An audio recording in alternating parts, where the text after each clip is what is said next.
अच्छा, ये जो डिटेलिंग बैग है, सारे भाइयों की तवज्जो है जी। ये जो डिटेलिंग बैग है, इससे किसी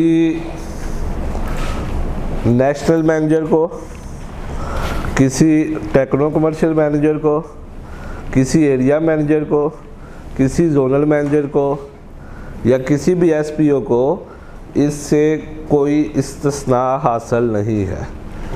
पहली बात, हर बंदे के पास वो जिस भी डेजिग्नेशन का है, इंक्लूडिंग मी, उसके पास उसका डिटेलिंग बैग मौजूद होना चाहिए। और अगर मैनेजर के पास डिटेलिंग बैग होगा ना जी, तो ये जो अमल से जो चीज़ फैलती है ना, वो ज़्यादा अच्छे तरीके से हमारी टीम उसको कैरी करती है। तो कोई बंदा ये मत समझे कि मैं अच्छी पोजीशन पे हूँ तो इसलिए मुझे डिटेलिंग बैग की कोई ज़रूरत नहीं, ये मेरे एसपीओ का काम है। अगर दो बंदे एक सेल कॉल में जा रहे हैं, दोनों के पास अपने बैग मौजूद होने चाहिए। तो सारे इस बात का ख्याल रखेंगे। और जिस तरह डॉक्टर साहब ने कल भी बताया था कि आपकी लिटरेचर पढ़ो तहरीक में शमूलियत, आपका डिटेलिंग बैग, आपका सेल कॉल को कंडक्ट करने का तरीका, ये सारी चीज़ें आपकी एनुअल ACR के ऊपर इफ़ेक्ट करेंगी। अच्छा जी, अब जी अब मैं कुछ डिटेलिंग बैग जो हम आम तौर पे इस्तेमाल करते हैं उनकी कुछ तस्वीरी झलकियाँ यहाँ पे दिखा देता हूँ, ताकि पता चल जाए कि हम अभी कौन से डिटेलिंग बैग इस्तेमाल कर रहे हैं। और ये डिटेलिंग बैग आम तौर पे जो चिल्लू हैं वो इस्तेमाल करते हैं, ये अहमद के डिटेलिंग बैग नहीं है। ठीक है जी। तो पहला डिटेलिंग बैग ये इस तरह जनाब रोल बनाते हैं लिटरेचर का। हाँ, लिटरेचर का रोल बनाते हैं, ठीक है। और बड़े मज़े मज़े से जनाब जा रहे होते हैं ना। अब्दुल्ला साहेब लिटरेचर का रोल बनाते हैं और बड़े मज़े मज़े से जा रहे होते हैं। और जनाब आगे आपका प्रॉस्पेक्ट कहता है जी कि मैंने ब्रोडॉक सिटी लेनी है ना, तो आपके पास तो ब्रोशरी वाले सेट सुपर का है। वो कहता है यार ब्रोलिनेस दे दो, अभी डिसइंफेक्टेंट का मूड नहीं है। तो आप कहते हैं नहीं, वायरक सेट सुपर क्योंकि आपने बत्ती उसकी बनाई हुई है। ठीक है। अच्छा जी, जो इससे थोड़ी अच्छी किस्म के चिल्लू हैं वो फिर ये काम करते हैं, वो एक डायरी पकड़ते हैं और डायरी में एक की बजाय 2-3 ब्रोशर रख लेते हैं और जनाब चलते हैं अपनी सेल कॉल करने के लिए। और इवन सीनियर विजिट में भी ऐसे ही करते हैं। सीनियर साथ होता है, वो कहता है भाईजान फार्माटन का ब्रोशर दे दो। हे सर, उसका तो ब्रोशर ही नहीं है। अच्छा, एक दफ़ा एक बहुत अहम क्लाइंट के पास हम बैठे, ग्लाइमेट प्लस के ऊपर डॉक्टर शकील साहब बात हुई और वो ब्रीडर पार्टी थी। और जब अपने साथ जूनियर टीम मेंबर से कहा कि यार ब्रोशर दे दो, तो उसने अफजल साहब ग्लाइमेट डेयरी का ब्रोशर पकड़ा दिया। अब हम वहाँ पे कस्में उठा रहे हैं, सर ब्रोशर गलती से आ गया, प्रोडक्ट पोल्ट्री की है। वो कह नहीं, प्रोडक्ट है ही डेयरी की, आप मुझे पोल्ट्री में यूज़ करवाना चाह रहे हैं। अच्छा जी, कुछ फिर दूसरे पढ़ने के लिए भी कर सकते हैं। हाँ, कुछ फिर दूसरी तरह से भी लिटरेचर्स को रोल करते हैं और वो ये तरीक़ाकार है। ठीक है जी। मतलब उसकी ज़्यादा मतलब आप देखें ना, बाज़ मेरे समेत कुछ दोस्त ऐसे हैं जिनको गर्मियों में हाथों में पसीना आता है। अब इसने ये श्योर क्लीन का ब्रोशर हाथ में पकड़ा हुआ है और पसीना आ गया और वो मुड़ तुड़ गया और वही ब्रोशर जाके उसको सीधा करके हाथ से इस्त्री फेर के तो अपने प्रॉस्पेक्ट को दे रहा है। तो अशफाक साहब भी ऐसे होता है या नहीं होता? डेफिनेटली होता है। और कहीं ना कहीं हम ऐसा कर रहे होते हैं। ठीक है जी। अच्छा, फिर इससे अगली किस्म जैद, इससे अगली किस्म वो ये है कि जब हमारे डिटेलिंग बैग के ऊपर बैग तो है लेकिन उसके ऊपर कोई मुख्तलिफ तरह की प्रिंटिंग हुई हुई है, तो वो हम मतलब अदर मैसेज कैरी कर रहे हैं। वो हमारे क्लाइंट को बाज़ वो कहता है कि यार ये फ़लानी कंपनी ने तो बैग छुपवाए हैं, तो तुम्हारी कंपनी ने बैग नहीं छुपवाए। तो वो बात बजाय जो है ना जी C12 के ऊपर हो, सीना TS के ऊपर हो, है जी फेस्कोल D के ऊपर हो, वो बैगों के ऊपर शुरू हो जाती है। भाई आपके डिटेलिंग बैग के ऊपर किसी किस्म की प्रिंटिंग नहीं होनी चाहिए, इससे आपकी पर्सनैलिटी डिस्टर्ब होती है।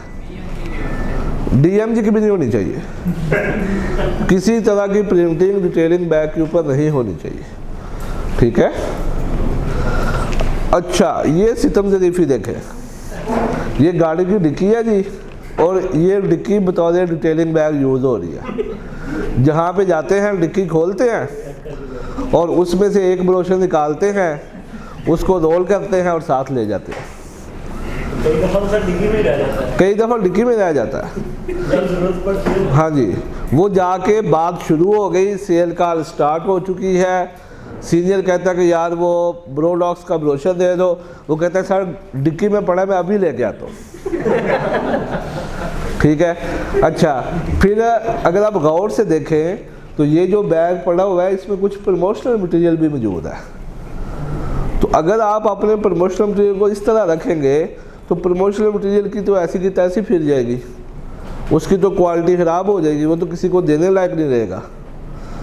अगर वहाँ से आप चिट पैड की डब्बी निकालते हैं, उसके ऊपर मट्टी पड़ी हुई है, उसके ऊपर गाड़ी का ऑयल वाम पड़ा था वो भी लग गया, वो निकाल के आप किसी टेबल पे रखने की जरूरत करेंगे?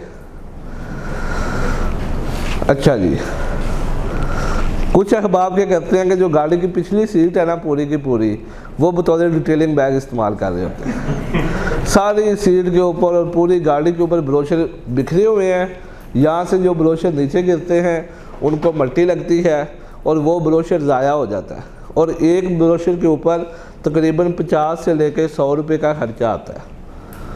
और अल्लाह के नबी सल्लल्लाहु अलैहि वसल्लम ने फरमाया, ला तसर्रफ फिल माई लौ कुंता अला नहरिन जार, के पानी के बारे में फरमाया कि पानी में इसराफ ना करो, चे जाए कि तुम नहर के किनारे बैठ के वज़ू करो। तो उलमा फरमाते हैं कि इसका मतलब ये है कि हमने किसी चीज़ में भी इसराफ नहीं करना। अब जो भाई इस तरह कंपनी का ब्रोशर ज़ाया कर रहे हैं तो वो अपने आप को देख लें वो किधर खड़े।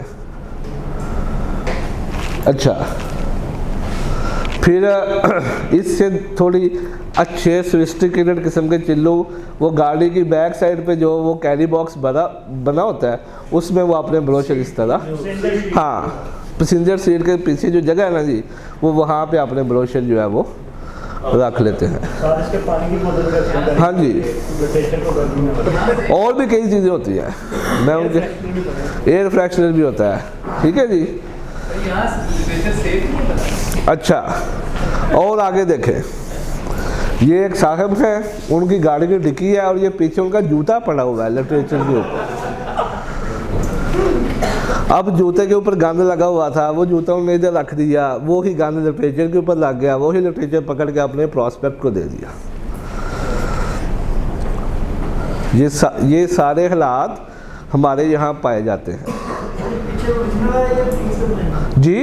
ये ओरिजिनल पिक्चर्स हैं और ये हम फील्ड विजिट्स के दौरान जो भी हरकत व सकनात होती हैं उसको हम कैप्चर करते रहते हैं ताकि हम उसको फिर आगे एक्सप्लेन कर सकें। हाँ जी, वो गांधे लगे लिटरेचर कहते सर ऐहो एक कोई ये है कोई नहीं झाड़ देने हैं। मैं गुलाब साहब को लिखाए आए नहीं। अच्छा जी, तो आपके डिटेलिंग बैग से आपका प्रॉस्पेक्ट, आपका क्लाइंट क्या मैसेज लेता है, उसकी साइकोलॉजी के ऊपर बिना बोले क्या इफ़ेक्ट पड़ता है। पहला, अगर आपका डिटेलिंग बैग ठीक नहीं ना, वो समझता है यू आर नॉट कंपोज्ड, आप एक बिखरे हुए मुंतशिरुल मजाज शख्स हैं। आपने कुछ भी नहीं बोला, सिर्फ आपके गलत डिटेलिंग बैग की वजह से उसने ये तासुर बना लिया कि आप एक मुंतशिरुल मजाज आदमी हैं। तो कितना बड़ा आपका नुकसान हो गया। वो ये समझता है कि आप कामयाब नहीं हैं, यू आर नॉट सक्सेसफुल, आपके साथ बिजनेस नहीं करना चाहिए। कामयाब होगा तो दूसरे को भी कामयाब करेगा ना। तो आपको तो अभी आप खुद एक स्ट्रगलिंग फेज में हैं। यू आर नॉट ट्रस्टवर्दी, आप काबिल भरोसा नहीं है। सिर्फ क्या है, डिटेलिंग बैग खराब है। फिदा साहब जुबान से कुछ नहीं कह रहा, लेकिन बुरे डिटेलिंग बैग की वजह से आपका प्रॉस्पेक्ट ये मैसेज ले रहा है कि आप काबिल भरोसा नहीं है। You are not to the point, आप वक्त ज़ाया करने आ जाते हैं। आप ना अपने काम के साथ सिंसियर है, ना अपने प्रॉस्पेक्ट के काम के साथ सिंसियर है। यू आर मिसमैनेज्ड और यू डोंट डिजर्व रिस्पेक्ट, आप इस काबिल नहीं हैं कि आपकी बात की या आपकी इज्जत की जाए। और एट द एंड कि आप सेल डिज़र्व भी नहीं करते। और अगर आपके पास एक अच्छा प्रोफेशनल डिटेलिंग बैग है तो फिर आपका क्लाइंट क्या मैसेज लेता है। ये तो सारे मैसेज थे जो चिल्लू के डिटेलिंग बैग से उसका प्रॉस्पेक्ट एक्सट्रैक्ट करता है। अब ये वो सारे मैसेज हैं जो अहमद के डिटेलिंग बैग से उसका प्रॉस्पेक्ट समझता है। यू आर ऑथोराइज्ड, आपके पास अथॉरिटी है। वो अक्सर आपने देखा होगा कि वो हमारा एक एसपीओ जाके बात करता है और एसपीओ खुद अपने प्रॉस्पेक्ट से कहता है कि सर तुसी उत्ते गल कर लो, तो प्रॉस्पेक्ट उसको कह रहा होता है कि नहीं यार तुम खुद ही करके मुझे बता दो, मुझे पता है तुम कर सकते हो।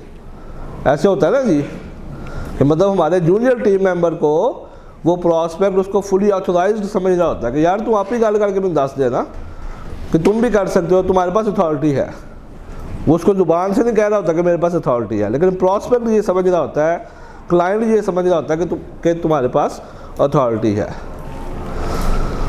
यू आर ट्रस्टवर्दी, वो सारे लोग बैठे हुए हैं, वो उसे कह के करीब आके बैठ जाओ।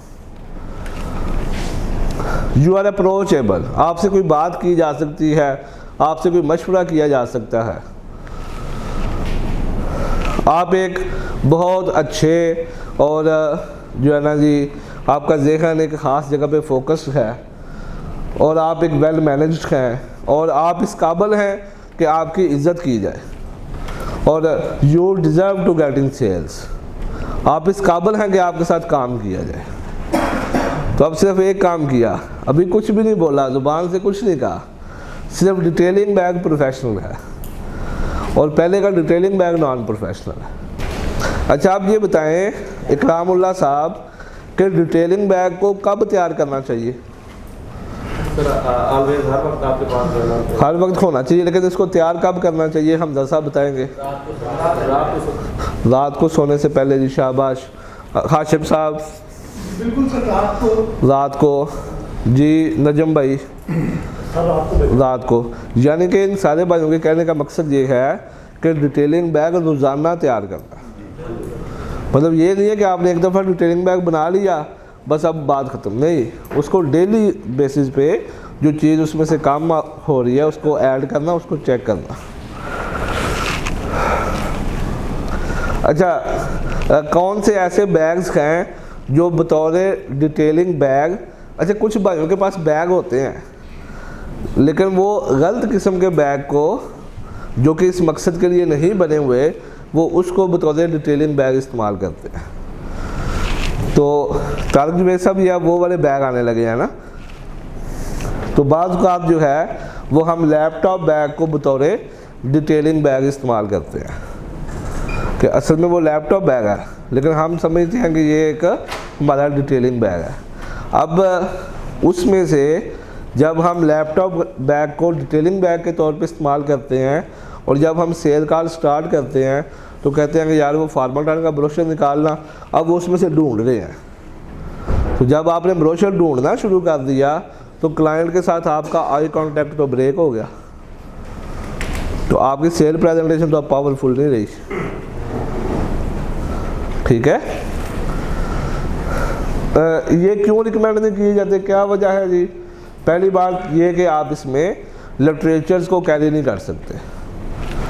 लिटरेचर को कैरी करने का मकसद ये है कि लिटरेचर एक ख़ास तरतीब के साथ पढ़े हों और फॉर एग्जांपल बिना देखे अगर आपने चौथे खाने में से ब्रोशर निकाला है तो वो एरिनल का ब्रोशर ही निकले, ठीक है।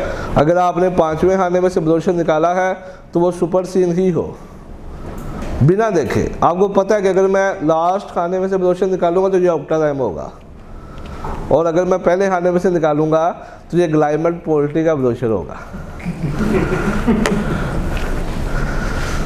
अच्छा जी, दूसरे नंबर पे आप इसमें अपना प्रमोशनल मटेरियल नहीं लेके जा सकते क्योंकि इसकी कैपेसिटी कम है। तीसरे नंबर पे ये आपको आई कांटेक्ट मेंटेन करने में सपोर्ट नहीं करता।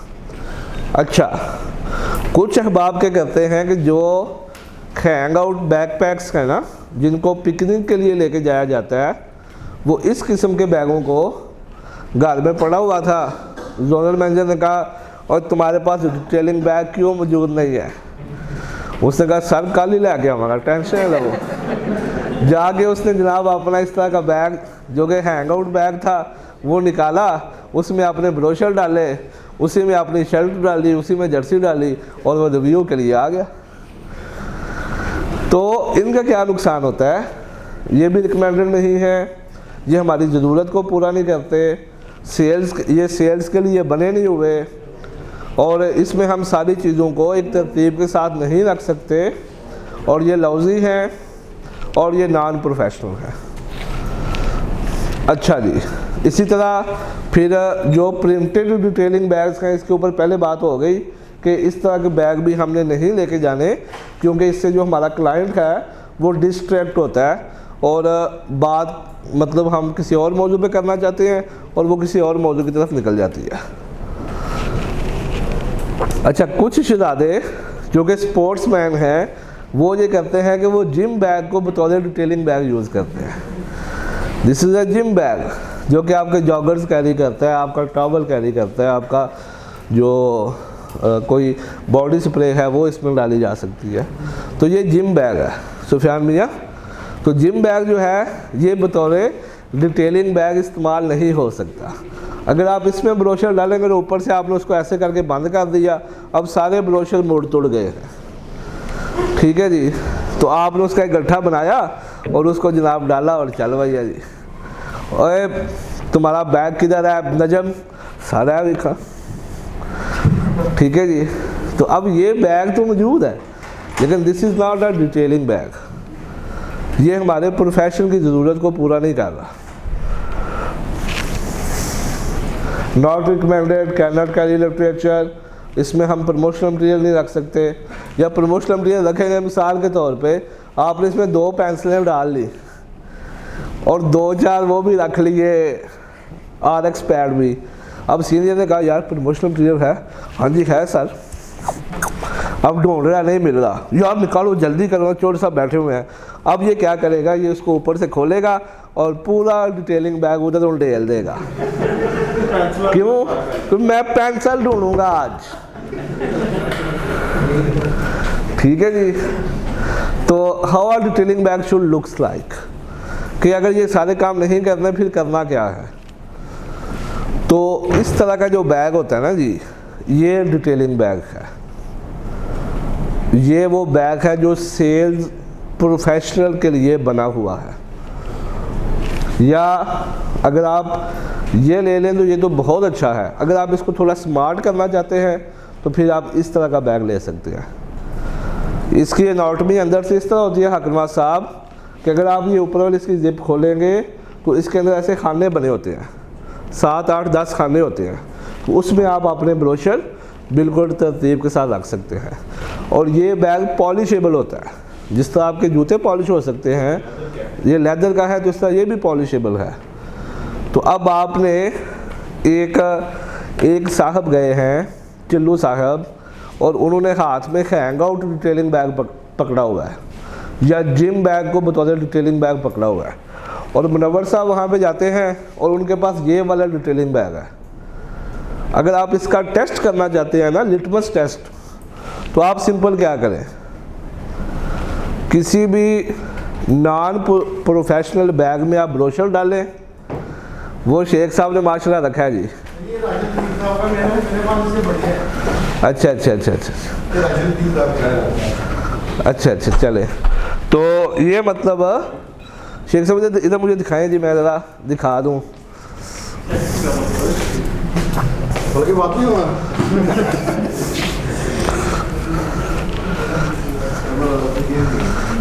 ये जी एक ये वाला जो बैग है ना जी, ये एक स्मार्ट डिटेलिंग बैग हो सकता है,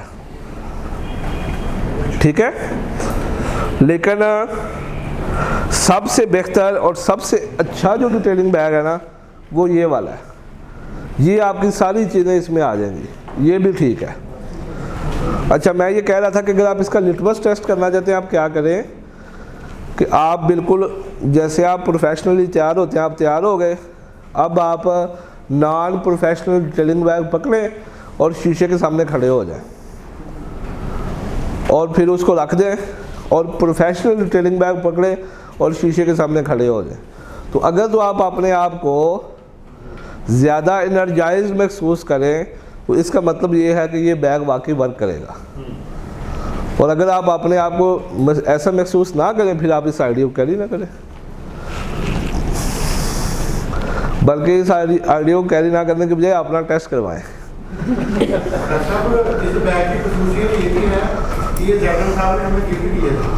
हाँ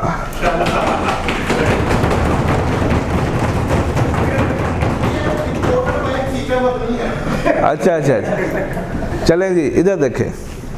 तो एक जो अच्छा डिटेलिंग बैग है, इससे आपकी एनर्जी बूस्ट होती है, ये आपको मोटिवेटेड रखता है, इससे आपकी प्रोफेशनल इमेज बेहतर होती है, आपका कस्टमर आपको सुनना पसंद करता है और अल्टीमेटली आप अपने मैनेजर से भी अप्रिसिएशन लेते हैं और आपकी सेल्स भी बेहतर होती है।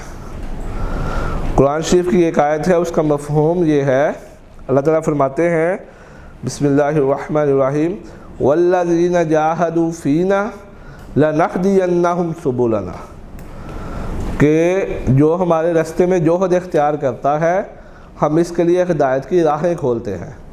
तो उलमा फरमाते हैं कि इसका मतलब ये है कि जो जिस शोबे में मेहनत करेगा और जो जिस शोबे में लगन के साथ काम करेगा, अल्लाह उसकी समझ बूझ और उसकी राहें उसको सुझाएंगे। तो इसलिए हम इस काम को बतौर प्रोफेशन लेके और इसमें हम एक्सीलेंस लेके आने की कोशिश करें।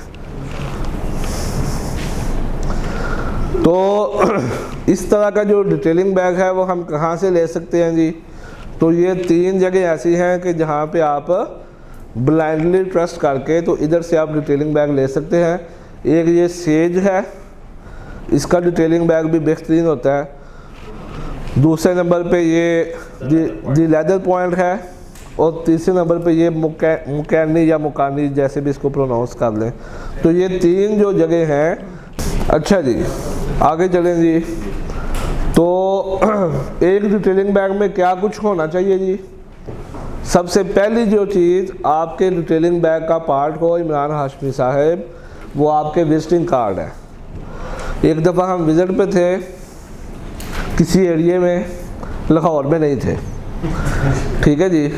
तो हमें क्लाइंट ने कहा, हमने बरोली नेस के ऊपर बात की, तो उसने कहा कि ये ना लिटरेचर के ऊपर आप अपना नंबर लिख के दे दें।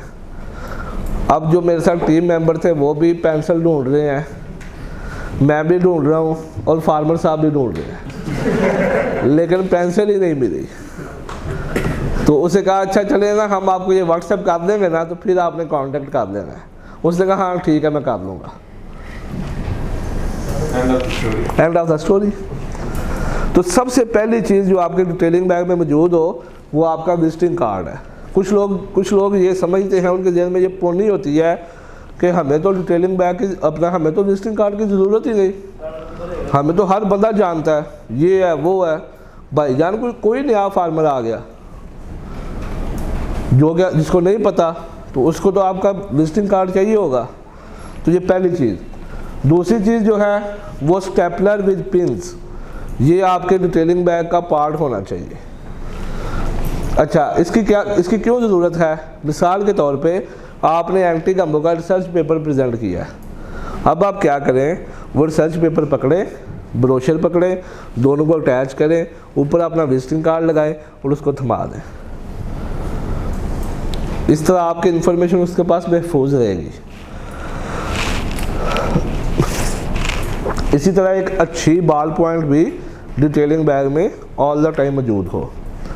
फिर हाइलाइटर, डॉक्टर इशफाक साहब इसकी क्यों ज़रूरत होती है जी हाइलाइटर की? तो वही जनरल बातें, सबसे पहले तो आप ऑथेंटिक लगते हैं दिखने में ना, दूसरा फिर जो इम्पोर्टेंट पॉइंट है उसको हाईलाइट करें तो इससे इमेज अच्छा बनता है।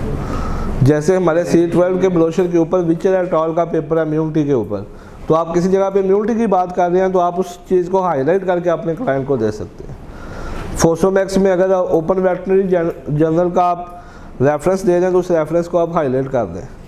शाह साहब समझ आ रही है? अच्छा जी, इसी तरह जो है वो आपकी टेक्निकल फाइल्स, आप जो रिसर्च पेपर प्रेजेंट करने जा रहे हैं वो हार्ड फॉर्म में आपके डिटेलिंग बैग में लाजमी मौजूद हो, ताकि आप अपने क्लाइंट को वो रिसर्च पेपर दे सकें। हर प्रोडक्ट के कम से कम 10 ब्रोशर ये हर वक्त डिटेलिंग बैग में मौजूद होने चाहिए।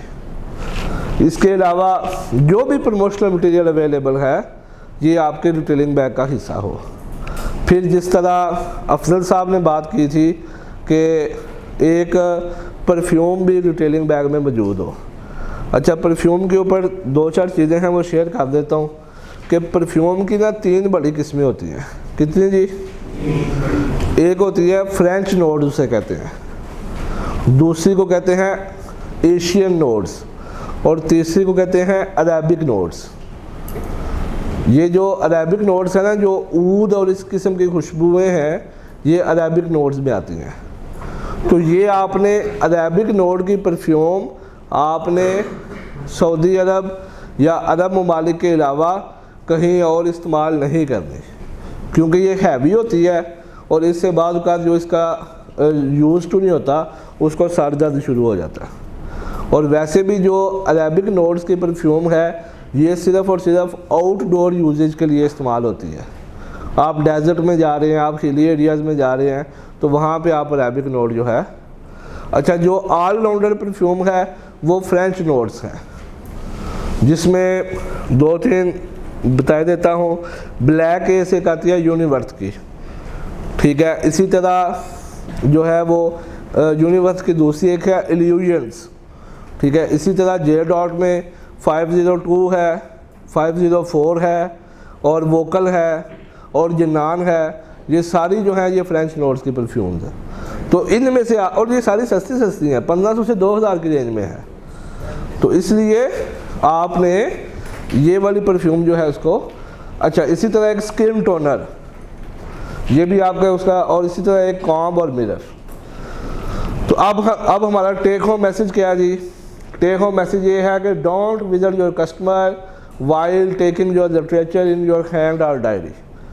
ऐसे आपने अपने और जो मिडल हायरार्की है, जो एरिया मैनेजर्स हैं, जोनल मैनेजर्स हैं, उनसे ये गुजारिश है कि ये इस चीज़ की कंप्लायंस को, इसके ऊपर अमल दरामद को लाजमी इंश्योर करवाएं।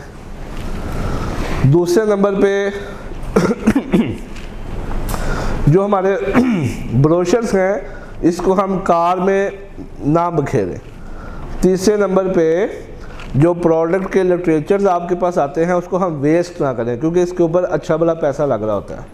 तीसरे नंबर पे इनको हम अच्छी कंडीशन में रखें और अपनी तमाम चीज़ें अपने डिटेलिंग बैग के अंदर कैरी की जाए। तो you all are the soldiers and detailing bag is your sword. आप सारे सिपाही हैं और जो डिटेलिंग बैग है ये आपका वेपन है, ये आपका हथियार है। तो कीप योर स्वॉर्ड शार्पन। वो कहते हैं कि आपने जो तलवार है उसको हमेशा तेज़ रखें। हज़रत अली रज़ी अल्लाह तआला अन्हु के कौल को इल्लामा इकबाल रहमतुल्लाह अलैह ने शेर के अंदर कन्वर्ट किया है।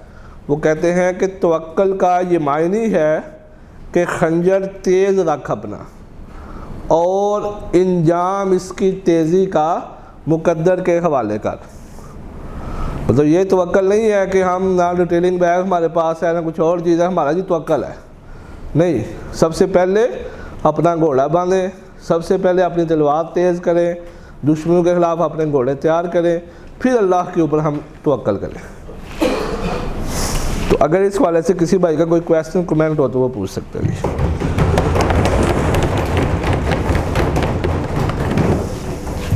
बहुत शुक्रिया सदाम साहब, आपने जो है वो तरीके को पूरे बाकी को का से पेपर में सीखा है।